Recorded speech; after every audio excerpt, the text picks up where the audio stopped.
Still loading. It's coming up.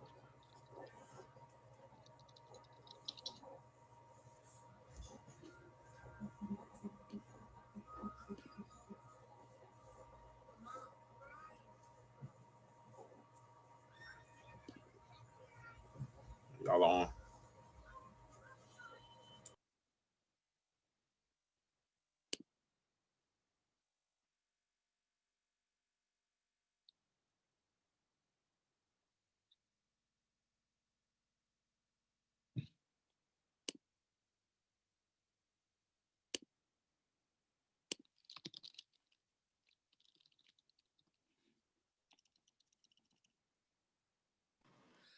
I'm sorry, I was muted. Yes, sir. You were. You And were. I was just a talking. Oh, but welcome everyone. I want to invite, I want to welcome everyone to the Sigma virtual hour with the Beta Sigma chapter of Phi Beta Sigma Fraternity Incorporated. Tonight's topic is something that's extremely needed for everyone from ages from 0 to 92. I'm excited to have one of our brothers here who is extremely experienced in this area and who's going to assist us in making sure that our credit not only is taken care of, but we have A1 credit, and then also that we can establish our businesses. He is an expert in this area. He's a phenomenal gentleman to talk to. I talked to him about a few months ago about starting a business, and we was on the phone for about 2 hours. And so we're gonna hold you for 2 hours tonight too. So get ready. We're gonna be here for 2 hours. We're gonna hold you for I promise. No, but he has so much information. He has assisted us in the Sigma Beta Club in starting a business. And so I'm so excited to have brother Curtis McNeil with us. Kurt, can you tell us a little bit about yourself? Yeah. So good evening, everyone. My name's Curtis McNeil. I am a Fall 18 initiate of the Beta Sigma chapter of Phi Beta Sigma Fraternity Incorporated. I'm a graduate of Norfolk State University. I graduated with my bachelor's in business management in spring of 2018. So currently, right now, my 9 to 5, I'm a logistician with the Department of the U.S. Army. I'm a real estate investor, and so I use a couple of different strategies such as wholesale, short-term rentals, long-term rentals, and then I am a credit repair coach. Well, let's get right on into it. So what is credit? Credit. It's easy. So credit is just your ability to borrow money or your access to goods and services with the understanding that you have to pay the money back at a later date. So there's a couple different types of credit. So credit cards, you have installment loans, you have service loans, you have revolving credit, student loans, and IOUs. And so why is credit so important? So I stress credit because credit, I believe, is the foundation of building wealth. So a lot of millionaires out here, they didn't have $200,000 to invest into their business. They had to leverage their credit. And so I believe that, if you have your credit together, you can leverage your credit and you can definitely build wealth with credit. Another thing is that credit allows you to acquire things that you wouldn't be able to acquire based on a promise that you'll pay it back later. So you may not have $10,000 for that car, or you may not have $200,000 for that home, but you can leverage your credits to still acquire that asset. Now, like, what are some pitfalls that you see with individuals when it comes to their credit? Like, what is something that commonly we mess up? People don't pay their bills on time, and so a lot of my clients, I try to stress because payment history is going to be 35% of your score. So Okay. majority of your score is payment history, and so people don't pay their bills on time. Some advice that I kind of give my clients is to put things on auto pay, or if you're having a financial situation, you need to reach out to the creditor and inform them of your situation, and maybe try to get the dates pushed back. But you want to work with that creditor so they're not reporting to the credit bureaus that you're late, because late payments, I'll tell you, as a credit repair specialist, are hard to remove. So I want to come to you as a credit repair specialist. What can you do for me? So typically, I can remove all negative items from your report, and then I can help you rebuild your credit, because the credit repair process is more of removing negative items from your report and then rebuilding your credit, whether it's trade lines or whether it's me giving you a list of lenders who will be willing to lend you money. to kind of get your credit started. I also have different networks of people and who can give you like lines of credit. I'm a landlord myself, so I use like rentkarma.com, in which I can report rent on your credit report to kind of help boost your score. So how early should I start building credit? So I would say, like, when it comes to building credit, I would definitely say like the age, like 16. And so this is for my parents out there. So you can start building your child's credit at the age of 16. And what you can do is you can help your kid by you adding them on as an authorized user. And so that all that positive credit history will report to their credit report. And so when they turn 18, and when they turn 18, you can take them to the credit union. They can open up a bank account. They can start building those relationships, because that's very important.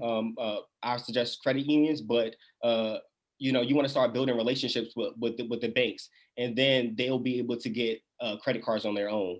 So 16 parents, if you have a credit card, add your kid as an authorized user. So when they turn 18, they already have 2 years of credit history. Okay. Now, should you add them as an authorized user if your credit is tore up? No. So like you only want to add them as an authorized user if you have good credit history, because that's going to report to their credit report. If you don't have a good credit history, then I wouldn't recommend you. It wouldn't be beneficial for you to do that. Okay. Well, we have some of our Sigma Betas here to ask some questions about credit. Is Brother Damian Kuther available? Is he ready? Or is Zion ready? Okay, well, when they get ready, we'll let you know. Okay. So I owe student loans, okay? May currently be in default. How can I fix it? Okay. So you can do a couple options. You can either pay the amount that you're in default, or you can do a loan consolidation where they consolidate all the loans and make payments on the consolidation. Or Okay. you can even do a loan rehabilitation. And a rehabilitation is just simply like a specific payment requirement, such as you may have to make non-voluntary payments in a 10-month time frame. So those are kind of your two options for student loans in default. And so is the government, especially the private one, not the private ones, the ones that are by the government, are they amendable, especially during this time, to help you get back on track? So like the government loans, are they hard to remove? Well, not remove, but get back on track. If you have defaulted and you want to start making payments, you want to get better. Well, during COVID, you want to leverage COVID right now. So a lot of lenders nowadays, because of COVID, they're willing to work with you. So it's just a matter of you picking up the phone and having a discussion with the lender. So with COVID, you can definitely leverage COVID to help you get back on track when it comes to the student loans. Okay. Zion has asked our question. He says, what are some habits to develop to maintain credit? This is one of our Sigma Betas. He wants to know what are some habits to develop and maintain good credit? You will always want to plan ahead, and then you want to, know your monthly expenses, and you want to pay on time. Like that's the biggest thing, paying on time. Paying on time is one of the biggest thing I see on my client's credit report. You definitely want to make sure that you're paying on time. One of the persons in the chat has asked, is it true making double payments help? Yes.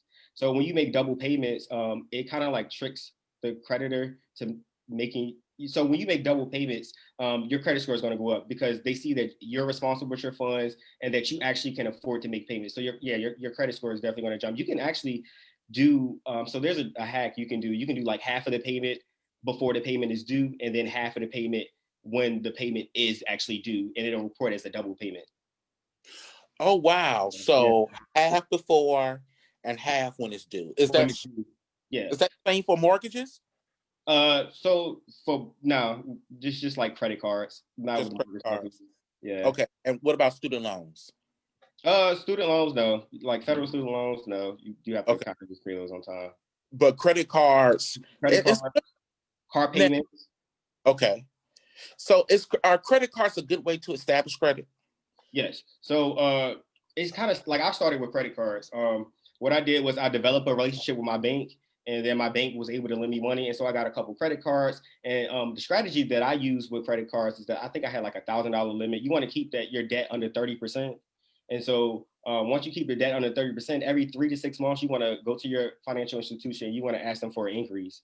And typically, if you made your payments on time, they're gonna give you an increase. And so like the larger of your credit limit, the higher your score will be, because they can actually see like, oh, well, yeah, you can manage a $5,000 credit card. So the biggest thing is to make payments on time, keep your utilization under 30%, and then continue every 3 to 6 months to ask for credit increases. So, because the funny thing about credit cards is that a lot of times people think that because you have a credit card for $1,000, you can use that $1,000 limit, and that's not necessarily true. I mean, you can do so, but like it'll affect your score. You want to always keep your credit utilization under 30%, and so just always keep that credit utilization under 30%. Sometimes making that double payment using that hack that I just informed you guys of, that'll help. And then in 3 to 6 months, hey, can I get a credit increase? And they'll give you a credit increase. I've done it multiple times. Now, should the minimal payment, should you make the minimal payment, or should you do a little more than the minimal payment?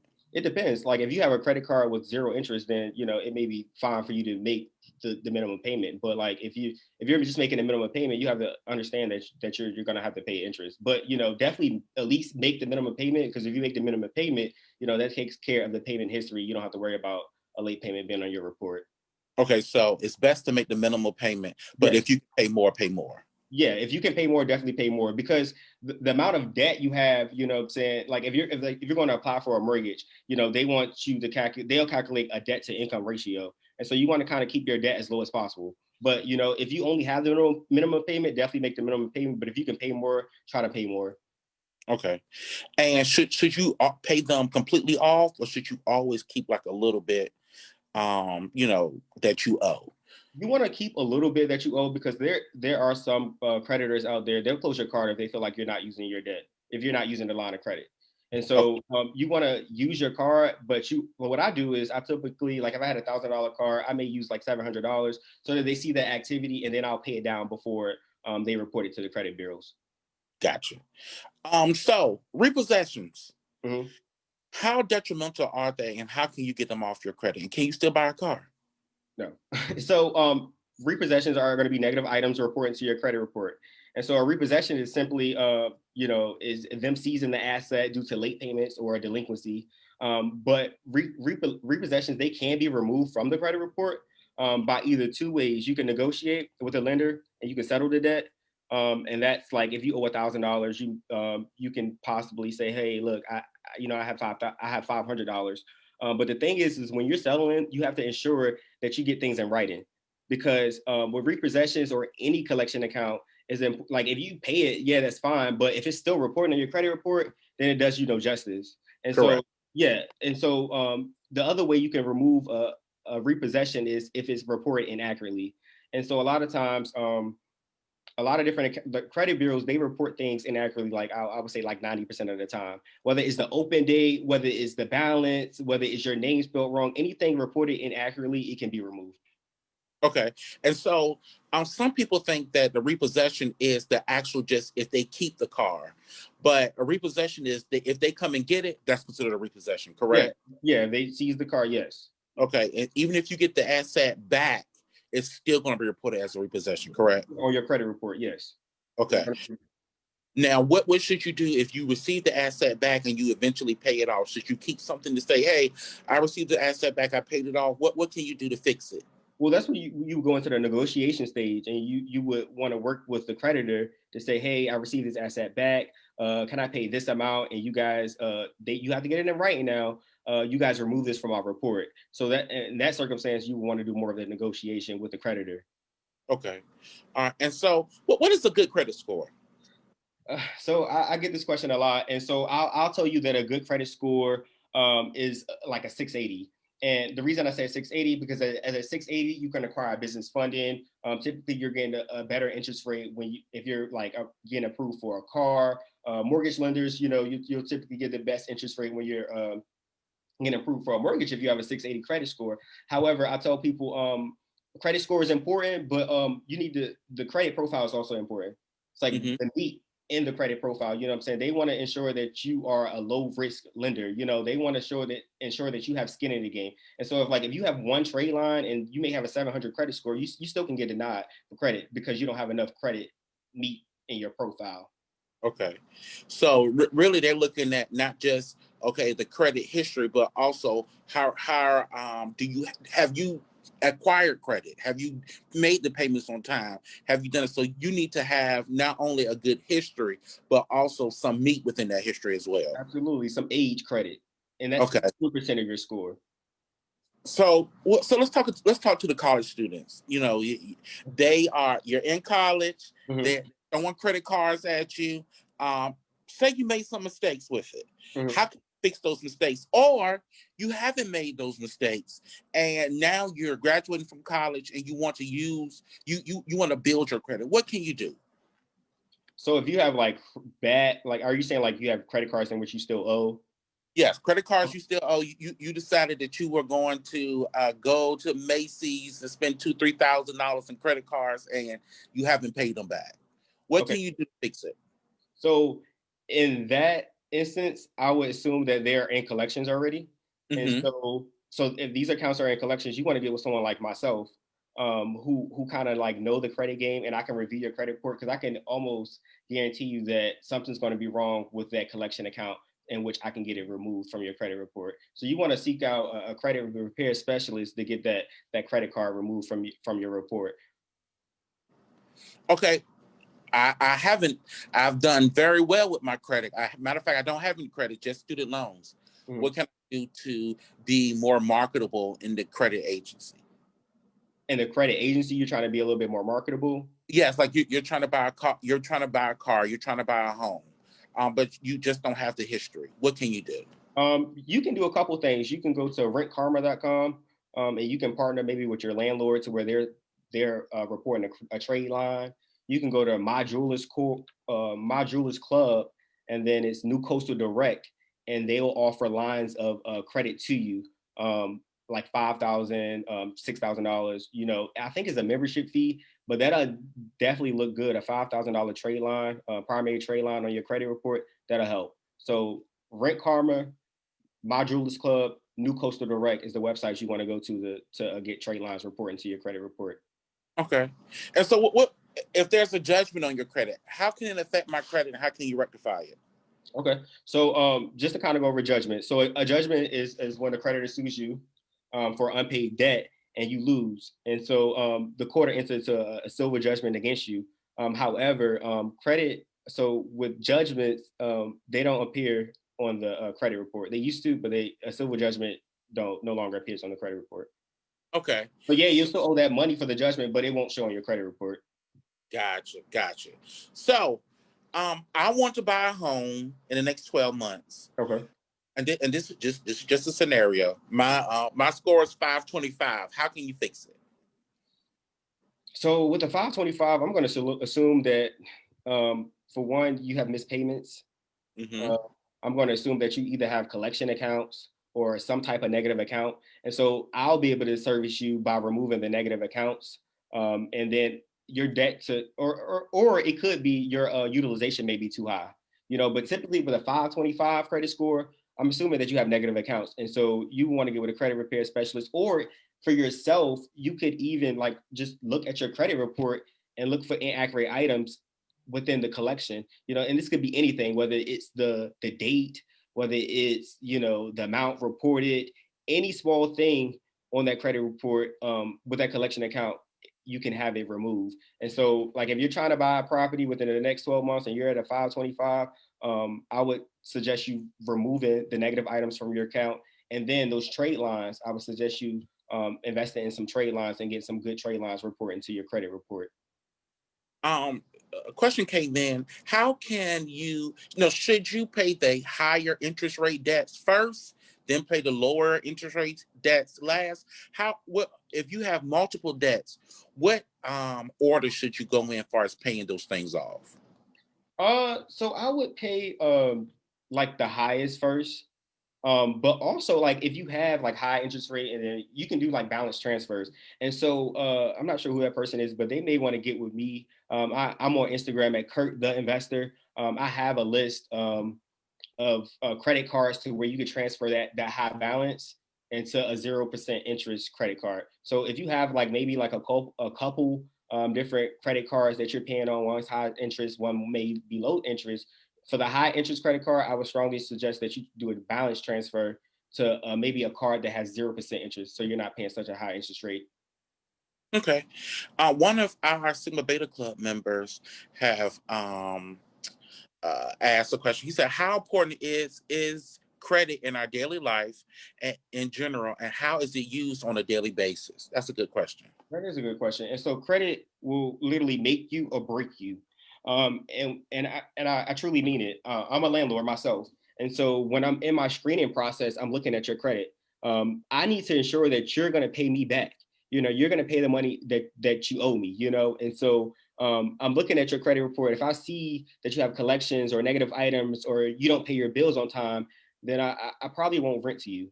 And so that's one way. With even a car, like it's going to be literally a scam, because you're going to be paying 20% on like a 2003 Honda, and so your car payment is going to be like $600 only because you have bad credit.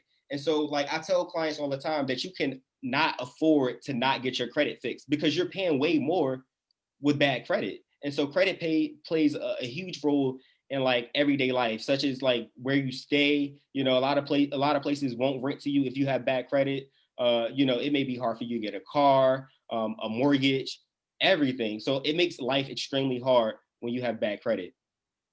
Thanks, Damien. That was a good question. We have another question. They want to find out how hard it is to dispute something on your credit. It's not hard at all. You just simply write a letter to the credit bureaus, which are like whatever you're disputing. You want to be very specific as possible. However, I will provide a gem for you when you are disputing. If you decide to dispute like via letters, please ensure that you include your ID and your social security card when you send your dispute letter in. I'll be honest with you. So the credit bureaus, they have a e-Oscar system to where they read the letters that come in. And so sometimes if your letter looks too professional, they'll just automatically throw it out and they'll send you a letter saying that it was verified. And so like if you handwrite your letters, that looks a little bit more like, hey, it's you. And then if you provide like your ID and your social security card, you can refrain from them sending you stall letters. Sometimes they like to send you stall letters like, oh, we don't know if it's you. They're just kind of pushing things back because they have 30 days to respond to you.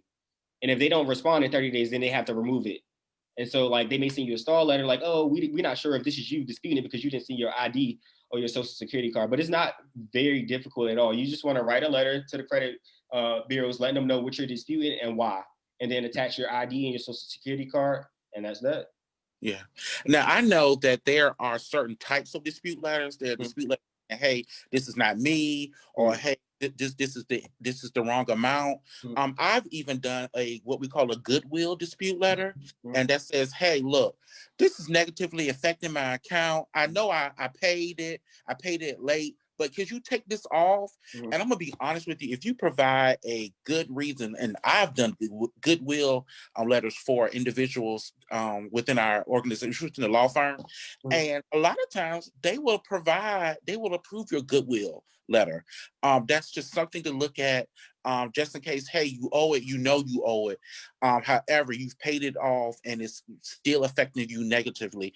Consider writing a goodwill letter to the credit bureaus, and they will, if you have good reason, they will definitely take it off for you. Right. And so I would leverage COVID again. Yes. Because that's the big topic right now. And so if you leverage COVID when you're writing your goodwill letter, they'll be more than willing to kind of like work with you. So, and continuing with the mortgage, what are mortgage companies looking for in your credit report? So mortgage companies are going to be looking for your payment history. Are you paying on time? Your credit utilization, is it under 30%? Or is the money you lending them you are in desperate need of? If you have more than 30% of credit utilization, then they are going to assume that like, hey, you like really need this money and you may not be able to afford like a mortgage at the time. Another thing they're going to be checking for is your debt to income ratio. And so they're going to tally up all your debt, and they're going to use your income, and then they're going to calculate a debt to income ratio to see if you can afford a mortgage.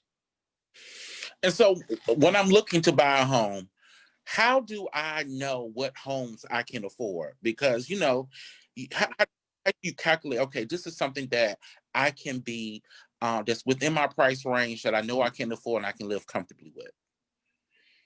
So your lender will do that. And so with your lender, typically I believe with like FHA, it has your debt to income ratio, I believe it can be up to like 43%. And so that debt to income ratio tells the lender if you can afford the mortgage payment or not.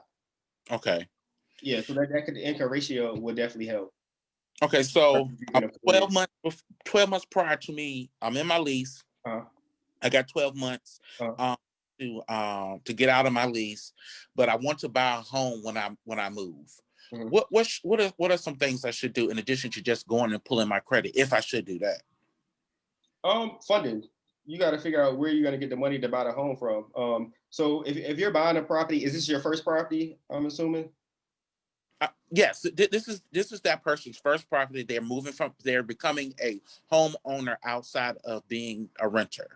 Okay. So what I would recommend, so typically with the homeowner, if you're utilizing the FHA loan, you only have to put 3.5% down.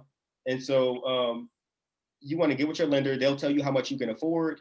But you want to do this like in advance, like you want to be talking to lenders and building relationships with lenders, now, you want to be looking at their guidelines, what's required, you're reviewing your credit report, but what other things are you guys looking at? You want to do that way in advance, but you want to have 3.5% down when it comes to funding. You want to have at least 3% for closing costs, and then you want to have 3 months of reserves in the bank, because that's what the lenders are typically going to be looking for if you're interested in going out and buying your first property. But I would say too, you want to shop around for lenders too, because there's a lot of good programs out here.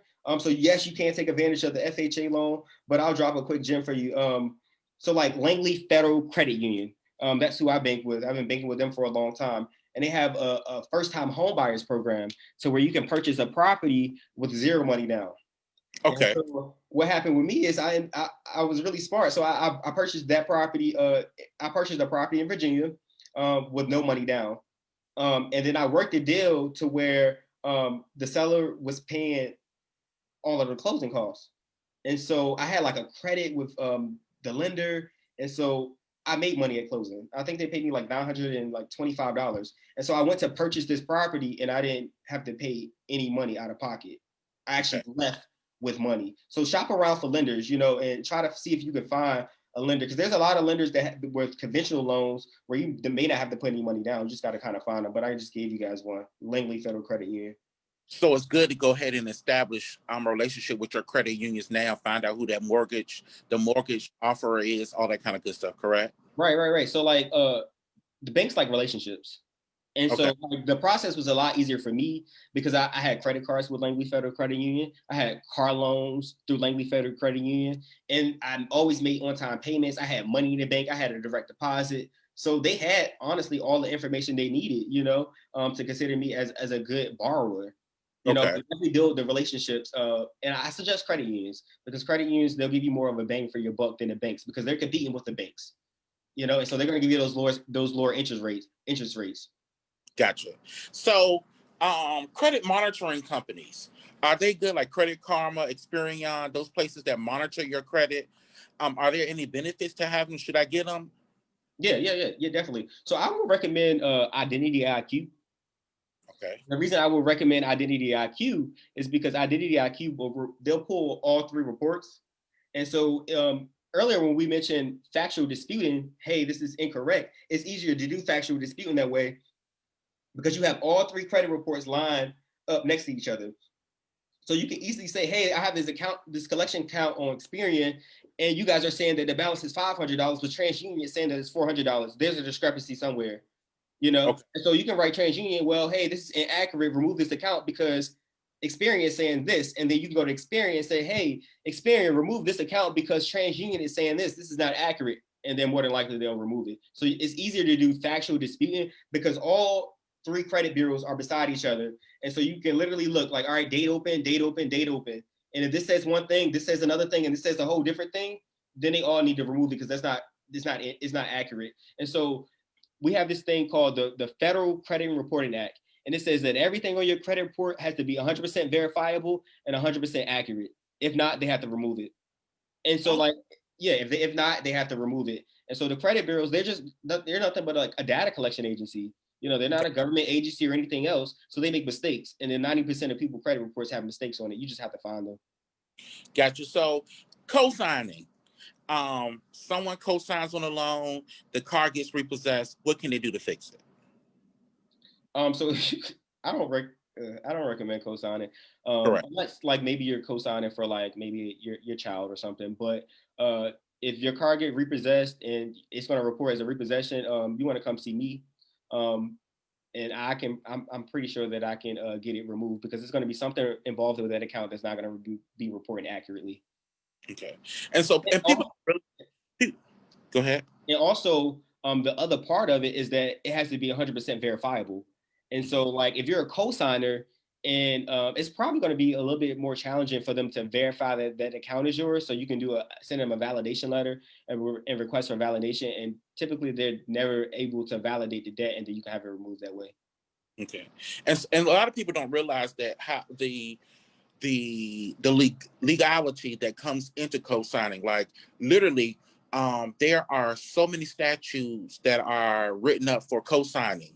And what happens is when you co-sign, if there's a default, pretty much the creditor can step into the shoes and sue you to get things back. So you got to be very careful when it comes to being a surety or being a guarantor of certain things, because what happens is it can negatively affect both parties, the person that signed for and the person that co-signed for. So you got to be very careful. But the good thing about it is there has to be a paper trail. And if the paper trail is not there and it's not accurate, you can get it taken off. Correct?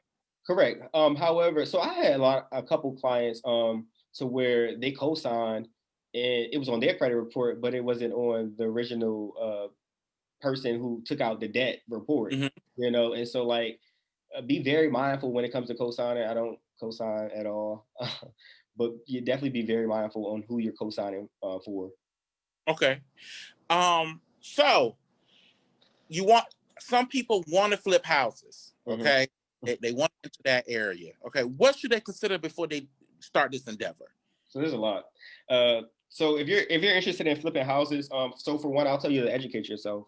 You know, a lot of times people want to just jump into this game and they lose money because they didn't educate themselves. So if I'm offering you maybe a course for $500 and you say it's too much and you decide to go on your own and do things, but then I could have taught you a lesson that I learned that would have saved you like $15,000, you know? I mean, I'll give you an example. So I had a client, he purchased a like duplex for like $50,000, but he didn't like seek mentorship or anything. He was just trying to get into the real estate game. You know, had he would have seek like education and mentorship, he could have bought like 5 properties with the $50,000. I could have shown him to buy 5 properties with that $50,000. So definitely like educate yourself. You want to kind of know a little bit more about the game. Mentorship too. Mentorship is extremely important. So yes, you're going to have to pay for mentorship because people, you know, time isn't free. You're going to have to pay for mentorship, but I promise you it'll be all worth it. Consider contractors. You want to find your contractors now. I'll tell you now that contractors are the biggest downfall of the real estate industry. Contractors are hard to find. You know, a lot of times they're operating their own business. Sometimes they want to show up when they want to show up. So contractors are extremely important. And so you want to find contractors, maybe a couple, because what if you're in the middle of a project and somebody just walk off the job? You know, what are you going to do then? You know, so you have to be prepared for those type of things. Another thing is funding. Where are you getting your money from? Is it hard money? Are you using a private money lender? Are you using your own reserves? You know, so the funding part is also important. You want to figure out like where you're getting the money from. And then flipping the property, you want to also know you need to know your exit strategy going into it. Are you flipping it to flip? Are you flipping it to refinance and to maybe rent? Are you flipping it to sell? Like, what are you flipping for? So know your exit strategy. and then have a backup exit strategy as well, just in case the exit strategy don't work out. Okay, so I'm flipping to sell, but it doesn't sell. I, I want to rent it out. What should you consider as far as renting it out? And who should you rent it out to? I know there's some Section 8 options. Could you explore those? Okay, so if you want to rent it out, for one, I would encourage you to refinance.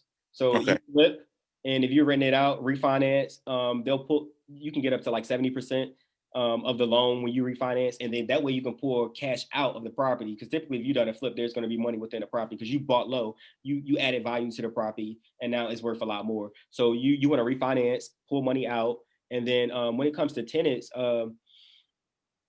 depending on the area, like if I'm in like a lower income area, I'll definitely do Section 8. Section 8 is good, but it has its pros and its cons. One thing I'll enlighten you on Section 8 is that like Section 8 is cool. Yeah, they'll pay until something's wrong. And so like sometimes you may get tenants who like work against you.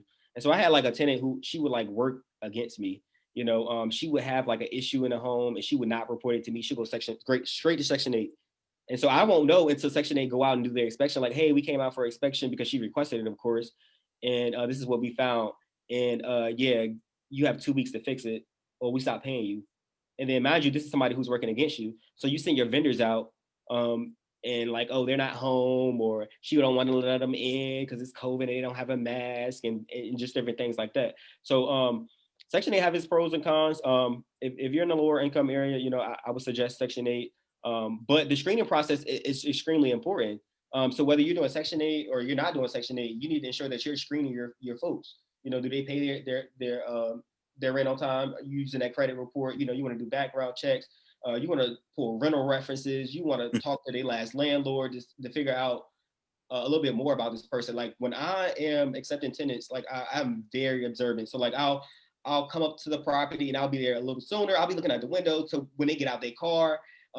Every interaction is extremely important to me. The smallest thing, like for instance, if you are, let's say like you're renting a property and like a tenant comes through and, they see things like, hey, are you going to fix this? Are you going to fix that? You're going to automatically assume that this is what you're going to be doing throughout the lease, so go with your intuition, but also, screen your tenants, do a deep screening on your tenants. Because they can help you make money or they can help you lose money. Like some tenants, if you have the wrong tenants in there, you'll be losing money. Gotcha. So the screening process is extremely important if you're rent. Let's go back to what you talk about buying a multi-family piece of property. Uh-huh. What should you look for when you're considering that? Because I know you said that a gentleman bought a duplex for $50,000. He could have, purchased it for a few more for that same amount of money. What should you look for?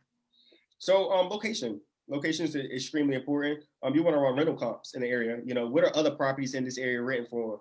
What's the difference in the prop? What I'm saying? If you are looking at a multifamily, like my multifamily unit, I was looking at, hey, for one, what are the other units renting for in the area? And then two, how do my rental different from their rental? What I'm saying? Can I charge a little bit more for my rental? You want to check out development in the area.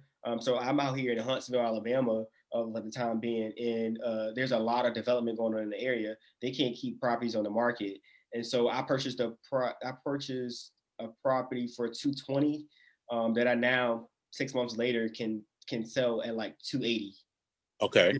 So you want to be searching for development, or is jobs coming to the area? Like here, a lot of jobs are coming to the area and they can't keep the property. They're not building fast enough because you have Google, you have Facebook, you have Toyota, you have the FBI, you have so many different agencies coming to the area. So that's something that you want to be mindful of because you can up the rent, and rent's going to probably steady increase because there's not enough housing, and then you also want to be in a market that's so where it's easy to find tenants. Like I can rent my units in a week. Okay.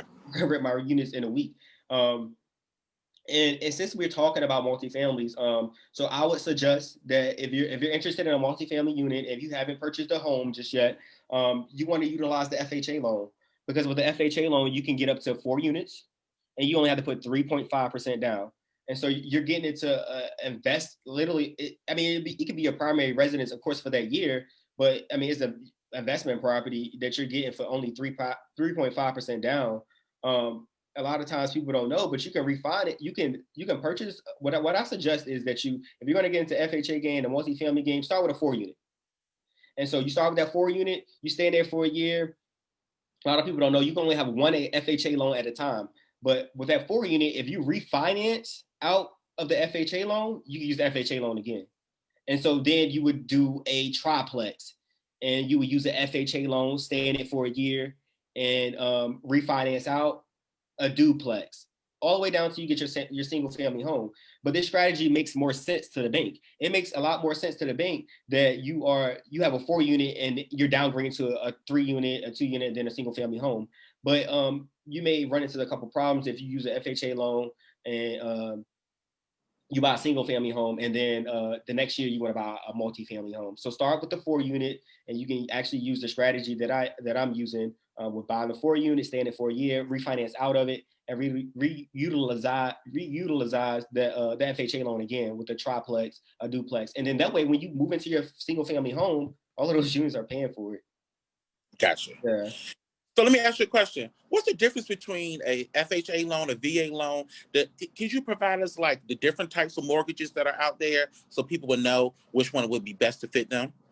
So FHA is it's a federally backed loan. It's typically for first-time home buyers. You only have to put like 3.5% down. And so it's an easier way for home, and you only have to have a 580 credit score. That's another big advantage of the FHA program. But then you have conventional loans. They're not conventional loans are loans. How much you have to put down kind of varies by the institution. Like I had a financial institution in which I bank with, where I put 0% down. I know like Navy Federal for conventional loans. If you're a first time home buyer, you can put like 5% down. But FHA, like if you're first starting out, like I would start with like FHA if you're using like multifamily. But if you want to start with a single family home, I would suggest that you use a conventional, because you can only Right. like one FHA at a time. And then a VA loan is great. You know, if you have the VA loan, then you can purchase a property with like no money down. I have a friend who purchased the VA loan and they don't have to put any money down. So the VA loan is kind of like your best bet if you are given the VA loan. So if you've been in the military or whatnot and you have a VA loan, then I would suggest you strongly use that VA loan. So speaking of mortgages, what is a short sale and what is a foreclosure, and how can they affect my credit? Okay, so a short sale is when the lender allows you to sell the property for below market value, and then a foreclosure is so a short sale is voluntary, and then a foreclosure isn't voluntary. So like I said, the short sale is going to allow the borrower to sell the home at a less what was owed on the property, and once again, it's voluntary. But then the foreclosure isn't voluntary. But short sale borrowers, they can purchase a new home, but foreclosure borrowers, they can't. So if you have a foreclosure on your record, on your credit report, it's going to be on your credit report for 7 years. But if you have a short sale, you can purchase other properties. And then you can find these properties like on Zillow, Redfin. Foreclosures are typically at auctions. And you can purchase them from auctions using like hard money or private money lenders. So with a short sale, typically what are the negative repercussions for a short sale? So let's say that for a short sale, let's say you owe $100,000, but you sell the house for $50,000, then you have to pay the $50,000. Okay. Yeah. So you pay it back to the lender? Well, yeah, you have to pay that money back to the lender. Yeah. Okay. Yeah. So you just sell it for low, but anything in between, the borrower has to pay.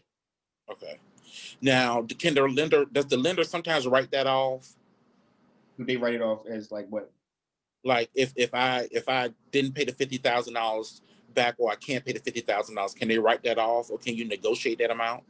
I don't know. You're not going to be able to really negotiate that amount. And if they write it off, it'll have to write it off as bad, like debt, and it'll be kind of like in like collections or whatnot, and Okay. like collection agency, and that can kind of be removed from your report. And so if I want to buy a short sale, or if I want to buy a home and I ask them, would they take a short sale? What's the process of that? So like it kind of varies. It's like you're dealing with the bank, and they're kind of like very strict with certain short sales. Typically, it's Mhm. like all cash offers, so it's not something that you can like get a lot of credit for. Well, it's not something that you can like, hey, let me finance it.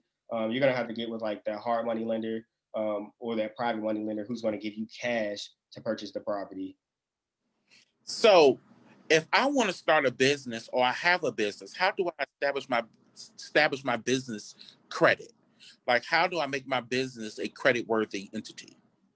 Okay. So business credit. I like business credit. I'm glad somebody brought up business credit. So business credit is really, really good because it's like debt that you hide because it doesn't report to your personal credit report. And so they don't even know that, you know, you have this debt. But if you're trying to build your business credit, you can be a personal guarantor on your business. So like you can go to that credit union that you established a relationship with, and then you can if you have an EIN and an LLC and you have good credit, then you can get business credit. You also can establish business credit through vendor accounts, and so a lot of times you can go to like Quill, Yeah. yeah, Quill, and you can get an account with them. And then, but you have to have like I want to say it's like 5 or 6 accounts reporting to your business credit for report for you to get like a business credit score. But I would suggest for you to like personally guarantor it. You get your funds faster that way. Because you're not like if you're establishing a business, you're not trying to run off. You know, like you're just kind of personally guarantoring that money. So like if you already have a relationship with the bank, then more than likely they'll give you like a business line of credit that you can use to start your business. If you have it's based on your personal credit though. So you're a personal guarantor, so they pull your personal credit. So that 680, if you have at least a 680, typically if you have an LLC, that like the more age your LLC is, the more money the more funding they'll give you, Okay. business credit. Okay. So, give us 5 quick tips to boost your credit. Just off the cuff. So if you want to boost your credit, I would say pay down your debt. Hmm. Um, I would say pay on time, like that'll Okay. boost your credit. If you have negative items on your report, remove negative items from your report. Ensure that your credit utilization is under 30%. Do not close. So like if you let's say if you get a new line of credit with a credit card, do not close your old account because that accounts for age history and that's 15% of your score. So you want to keep all your old accounts open because that helps with the age history of yours. And you want to have a credit mix. So you want to have credit cards and you want to have like installments, just a different credit mix, and installment payments, revolving credit. That'll help definitely boost your score. What now? I heard you say this a lot. Credit utilization. Explain what that is. So credit utilization. So if you have $1,000 card, it's just the amount of the card that you're using. And so like when they report that balance to the credit bureau, it's like the percentage of the card that you're using. So if you have $1,000 card, you can't go with above $300, or it negatively impacts your score. So you'll start to lose points when it goes over the 30%. But if you keep it like under like 10, then you'll definitely get more points. But if you're at 30%, you're typically fine. Gotcha.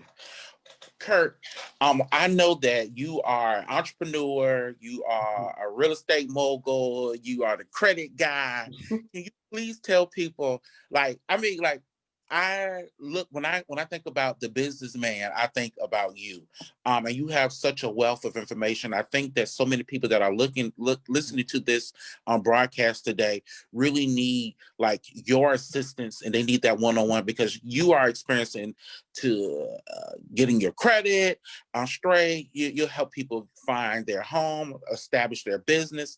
And so I really want you to put your information out there so that you can let people know how to get in contact with you so that you can relay this information that you provided to us. How can we get in contact with you, Yeah, Kurt? definitely. So you can actually reach out to me via email. My email is going to be McNeil Enterprises LLC.